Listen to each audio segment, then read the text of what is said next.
Which game should Carolina Panthers fans be the most excited for in 2023? I'll tell you right here on Locked On Panthers. You are Locked On Panthers, your daily Carolina Panthers podcast. Part of the Locked On Podcast Network. Your team every day.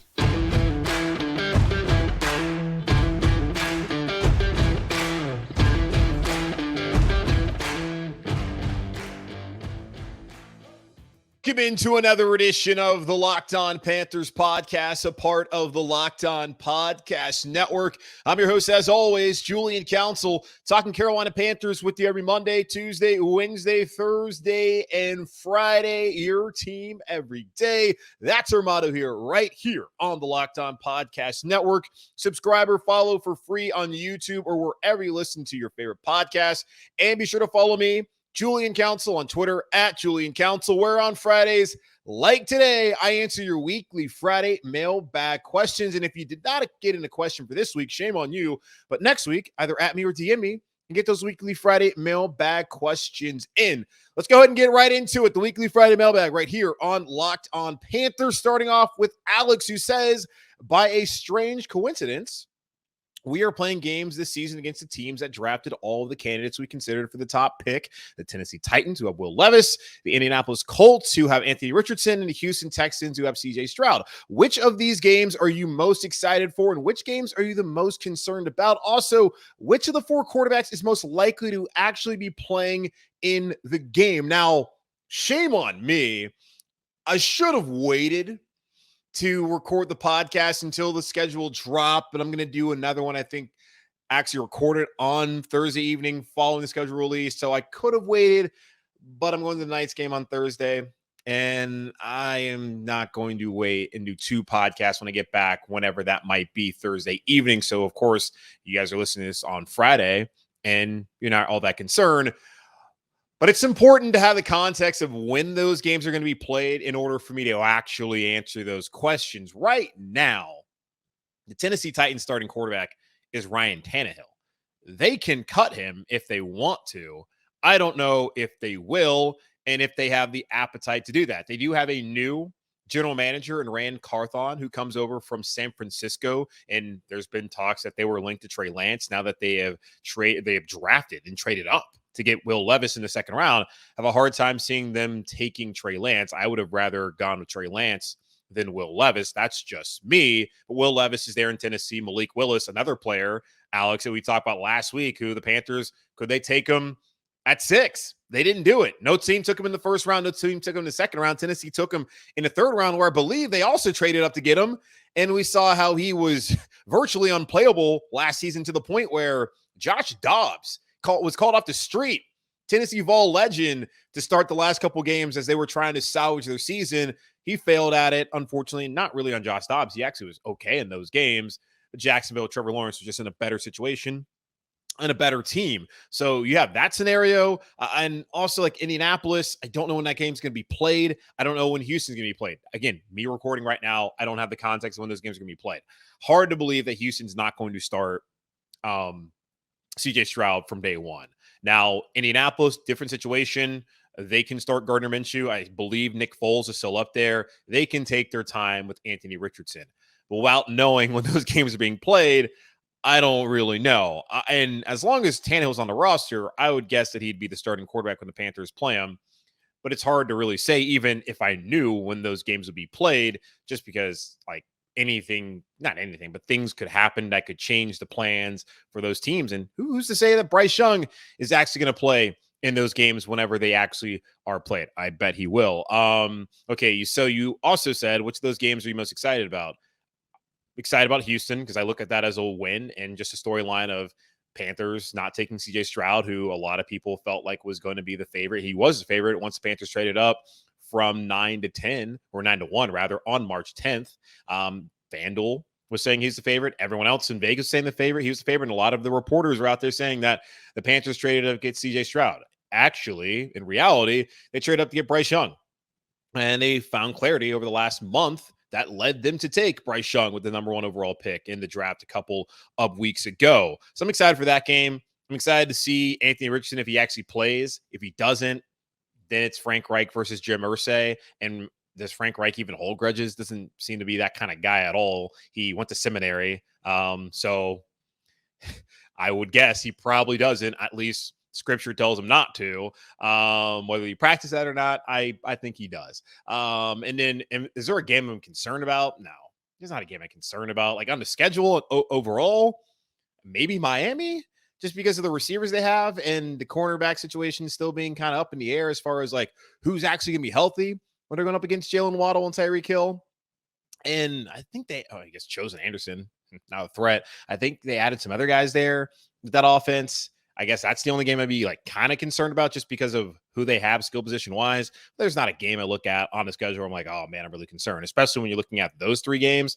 Indianapolis, not a good football team. Houston, not a good football team. Tennessee, I don't think they're a terrible football team, but they massive regression there for them. And if they get rid of Derrick Henry and Tannehill over the next month before we even see them this fall, then yeah, that should be a game I'd also be very excited about. And I encourage every Panthers fan to go out there and watch the game there in Nashville. I already had someone who hit me up saying, I hope the game is coinciding with Kentucky playing against Vanderbilt, which would be great for all Kentucky fans that are also Panther fans, because then you can go see Will Levis play for Tennessee potentially, and you can go see the Wildcats beat up on Vanderbilt.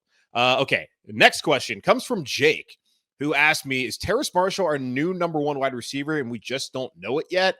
What I feel like you're really asking me is, does he have the potential to be a number 1 wide receiver?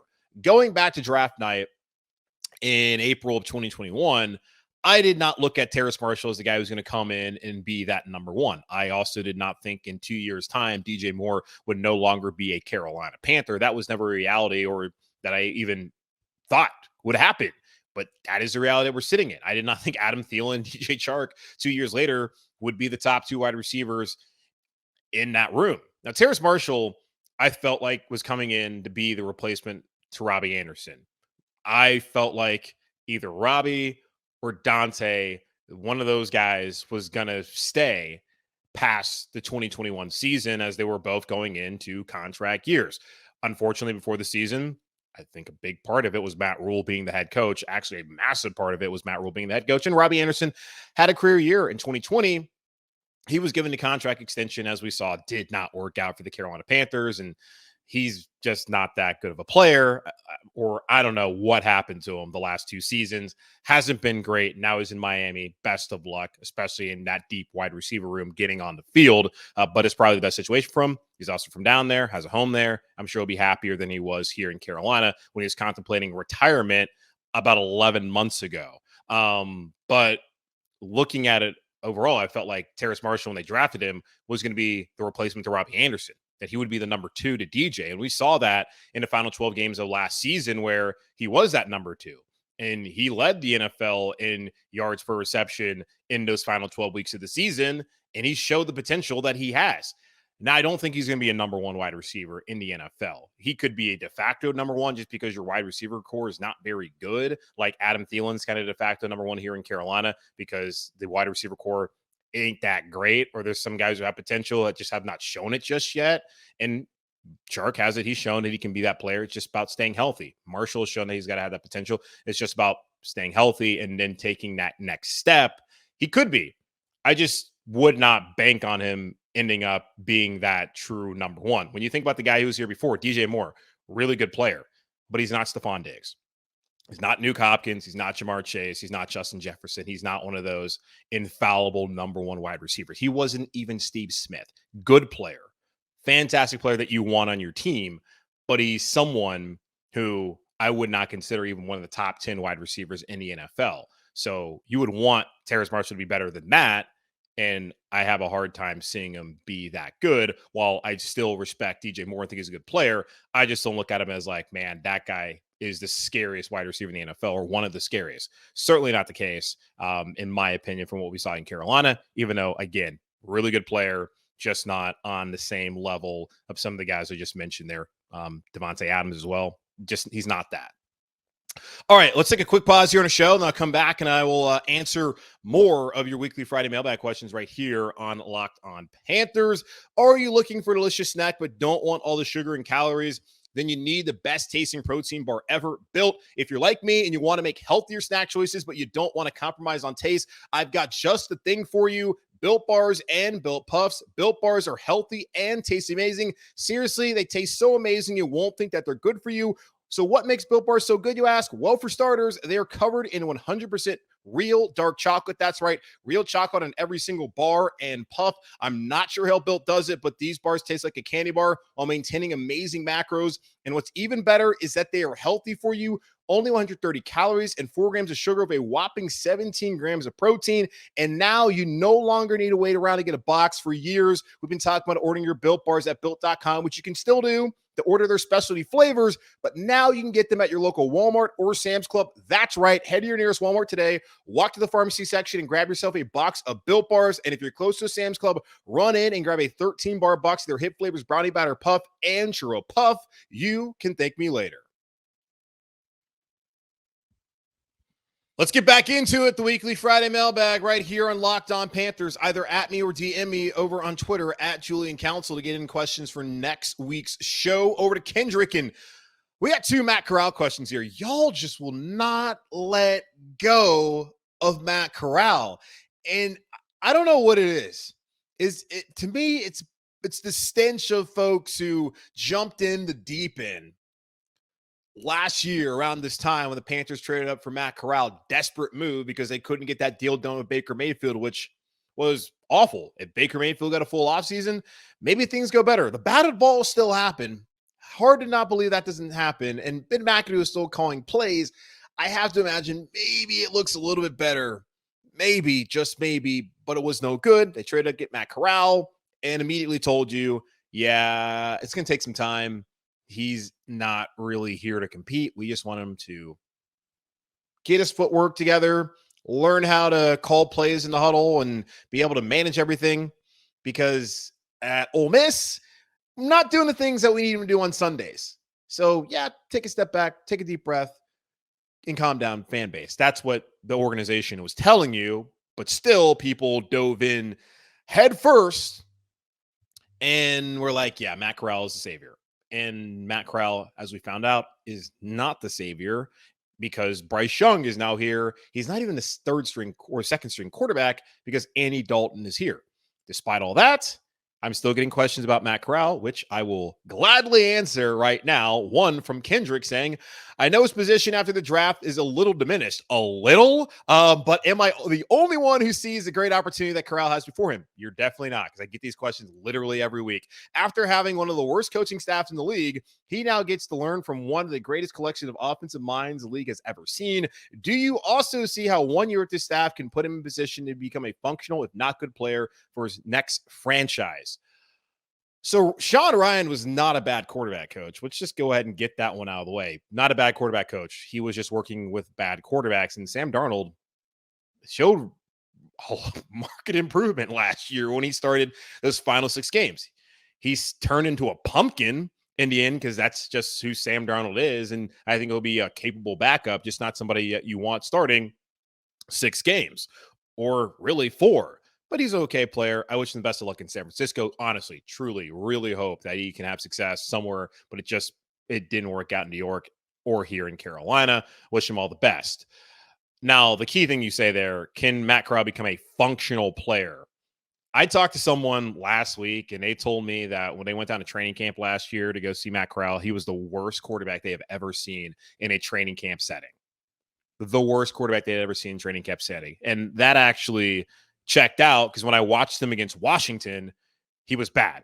I get it. Austin Pleasance is his tight end, and they're giving him no protection. I do laud him for the toughness, which I had already seen in college, particularly that Saturday night game where they were throwing golf balls and mustard bottles at Lane Kiffin. Matt Corral was a warrior in that game to help Ole Miss win on the road in Knoxville at Neyland Stadium. I already knew he was tough. That's not something I needed to learn. And he got his helmet ripped off and still was looking down the field. So I give the dude credit. He was put in a terrible situation.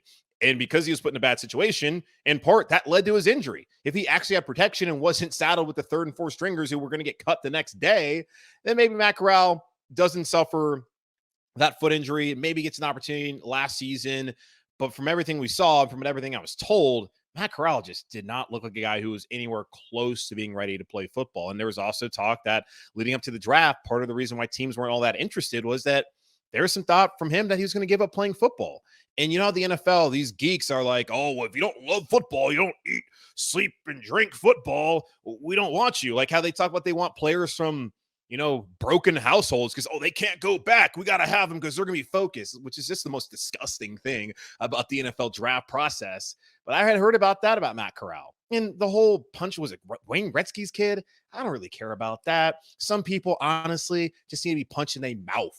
MOUF in their mouth. And maybe I'm one of them. But some people really just need to get hit in the face sometime just to get a reality check of you can't be talking that cash anytime you want to. And I'm not condoning violence. I don't want anybody to get hurt. I'm just saying, you know, a little dose of reality.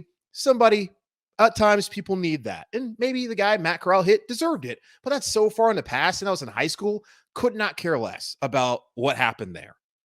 So I don't know. My whole thought was Matt Corral was a third-round pick because he was a third-round talent. And he's not. That's telling you the league doesn't believe he's going to be someone who's going to come in and be a starter. If they felt like he had starter potential, he would have gone in the first round. Someone would have taken a chance on him, and no one was willing to do that. So, yes, I think he's in a better situation because he has Frank Reich and because he has Josh McCown and Parks Frazier and Thomas Brown and Jim Caldwell and all that.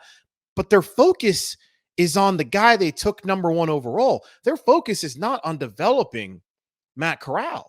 Their focus is on developing Bryce Young and really getting him ready for week 1 this season. The owner has said this guy, of the guys available, gives us the highest probability of winning Super Bowls. He never once said that about Matt Corral. They are all in on Bryce. They are all out on Matt Corral. It's possible that with the collection of coaches that he has, and we even throw Andy Dalton in there as a mentor, that Matt Corral will be better for it. And I can't see how he wouldn't be. I'm just curious where his head's at, because this is the same dude who had 48 days to come to terms with, oh man, you have gone from, I don't even know what his position was, to third string quarterback, and they clearly don't think you're the future. Best of luck. And he tweeted out that they don't want you, like blah, blah, blah. Like, what are you talking about, man? So, yeah, it's possible that he can be a functional player for the next franchise, but it's very clear that his future is not here. And then now Alex is asking me, is there any circumstance that you see Bryce Young starting week 1? Yes, I believe Bryce Young is going to start week 1. I really feel that will be the case. Again, wish I had the schedule now, but let's be real. Bryce Young starting week 1. And he also asked me, do you think that Matt Corral will have a fair shake in preseason? I don't even know what that means. Are you asking me if Matt Corral is going to compete for the number 1 job? Because that's not going to happen. Again, they did not trade up. They did not give up their first round pick next season. They did not give up a second round pick in 2025. They did not give up DJ Moore to start Matt Corral over Andy Dalton and Bryce Young. They did not do that. Please, I am begging y'all to get that through your thick skulls. They did not give all of that up.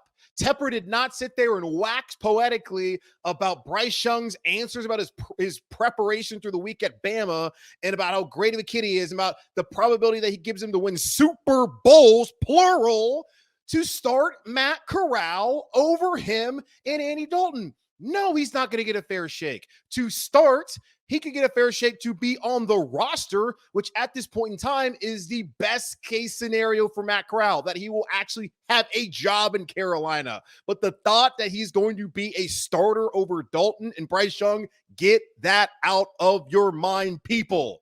Please, I am begging you, stop asking me about Matt Corral. He does not have a future here. It is over for him. And it never really started. He never had a chance because teams in the NFL do not draft guys in the 3rd round with the idea that's going to be their quarterback. The 49ers did not draft Brock Purdy last year in the 7th round with the last pick in the draft, thinking he was going to be the guy. If they did, he would have started week 1. But they didn't do that. He only played because Trey Lance got hurt and Garoppolo got hurt. He was the last ditch option. Now, Matt Corral is in a situation where Bryce Young goes down and Andy Dalton goes down and he takes advantage of the situation and takes the Panthers to the NFC Championship game, then fine, we can have the conversation. But until that day comes, which is going to be a cold day in hell before it happens, please, for the love of God, stop asking me about Matt Corral and whether he has a chance to be the franchise quarterback. the Panthers answered that question on March 10th, and they let you know emphatically on April 27th that he's not in our plans. All right, let's take a quick pause here, and I'll come back and answer more of your weekly Friday mailbag questions right here on Locked On Panthers. Okay, took a deep breath. I'm feeling all right, and I'm ready to answer more questions. Just please, I'm telling you, stop asking me about that guy. And I don't dislike him. I'm just sitting here in a reality. And because I can embrace the reality of the situation, some of you probably think I hate Matt Corral. I don't hate him. I love him at Ole Miss. I told you last year how much I really appreciated the dude. I love the fact that he didn't quit on his team like Kenny Pickett and actually played in the bowl game, and he only hurt his ankle. People hurt their ankle every single game of the NFL season, and their careers aren't ended. So there was nothing to even get upset about when that happened. I don't dislike Matt Corral. He doesn't have a future here. It's very obvious. Just listen to the team. Like when they traded up for Sam, when they traded a second, 4th, and 6 in New York for Sam Darnold, and y'all sat there for 6 weeks saying, oh, they could still take a quarterback. They could still take a quarterback. They told you 6 weeks ago they didn't want any of the guys. If they did, they would have done what San Francisco did to get Trey Lance. But instead, because we just saw that this past year, if they felt they had conviction, they would move up. And they did that. They didn't have it in 2021, didn't have it last year. They had it this year, and they moved up with an aggressive owner. You think David Tepper, if he really wanted a quarterback, was going to let this team sit back there? Absolutely bleeping not. So please,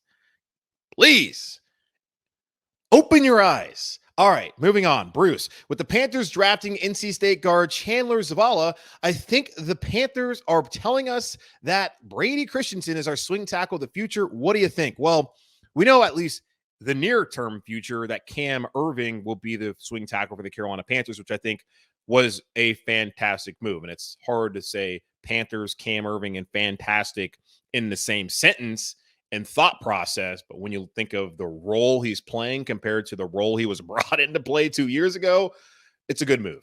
You needed somebody. The tackle they got from A&T, bless his heart, hope the dude makes the team because Aggie pride, but still, like, I don't think that's what you want to bank on. And who else we got? Larnell Coleman. Don't think that was what you wanted to do. Now, Zavala can come in here. He could steal a job. So it is possible that Zavala comes in here and beats out Brady Christensen. Now, right now, Brady Christensen, he's going to be your starting left guard. I don't see that changing right now. Now, as time goes on, does Brady Christensen maybe lose his job to Chandler Zavala? It's possible. And do the Panthers think about what they have tied in with Moton? And do they maybe move Brady Christensen out to right tackle? And that's maybe their future. I don't know. It is possible. I would believe that well before I believe that Matt Corral has a chance in Carolina. I think it is possible that Brady Christensen becomes their swing tackle because he was their lowest rated offensive lineman last season, according to Pro Football Focus. And it's not like he was bad. He was on a good offensive line unit. He was just the weak link of it, and he wasn't that weak of a link. He just was a lowest rated guy. He's also, let's be honest, probably playing out of position. Doesn't have the longest arms. We understand that. The tackle, particularly left tackle, is what he played in college. That's what he's always played. He's more comfortable with that than he is at left guard. I would say let's give Brady another season to have experience at guard before sitting here and like trying to give his job to someone else. Even though Zavala and Icky, they're boys, and we'll see. Maybe that happens in the future. And if it does, having Christensen as your backup swing tackle, which would only be for a year because he's not going to stay here past 2024 if he's going to lose his starting job, y'all. So we'll see how it works out because he's started before in the league. He's not a bad player. There are teams out there that are desperate for serviceable offensive lineman, someone with a pulse. And Christensen will have opportunities elsewhere after 2024 if the Carolina Panthers do, in fact, give Chandler Zavala his job and don't put Brady back at tackle, whether it be at right or left, where, left tackle ain't going to happen, but right tackle, maybe it happens.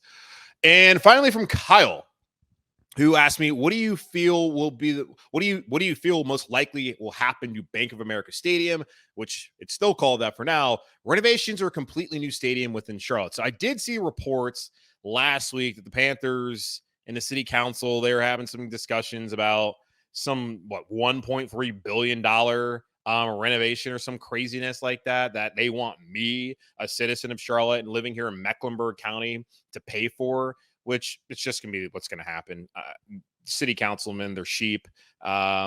Because they don't want to not get reelected, and people get afraid that they're going to move the team. And as I've said to y'all multiple times in the show, where in the United States of America are they going to move the team? When you have as many people coming to Charlotte, when you got Truist Bank here, Bank of America, Wells Fargo, all these new tech jobs coming, why would the NFL vote to allow David Tepper to move the team out of Charlotte? Why on earth would they do that? He going to go to England? If anything, it's going to be Shad Khan and the Jags. Are playing 2 games back-to-back weeks there this upcoming fall. And the Jags probably ain't going to leave. And you think they're going to move the team out of Jacksonville if they move the team from Jacksonville to London? No. Where's he going to go? He's going to stay here. If anything, he would move the stadium. I don't know. I don't know if he can go back to South Carolina. But maybe he moves it out to, I don't know, like Lincoln or something like that. I don't know what he wants to do. He's running out of options because he's burned them bridges down south, down I-77 south. He burned those bridges with what happened there with the practice facility. And I would think that most people would take notice, and you would think that the city council would use that as leverage. We're like, you botched that. You went down there. They didn't have the money. You didn't want to spend the money that you clearly have. If you really want this facility, why should we give you the money? I do think in the end that the city council, because this is just how things work in America. Even though you look in Europe, the fans aren't getting bitten over. The citizens aren't getting, screwed in these situations where they're not having to pay for it. But you look here in America, it happens all the time. Yeah. Like you said, he'll pay for a third, PSLs will pay for a third, and then the city will pay for a third. And it'll be a brand new stadium. That's what's going to happen. I hate it. I hate it so much. And then I saw they want to put a soccer or a tennis complex. I love tennis. Big Agassi fan growing up. Love Roddick. Love James Blake. Was a huge fan. Still am a huge fan of tennis.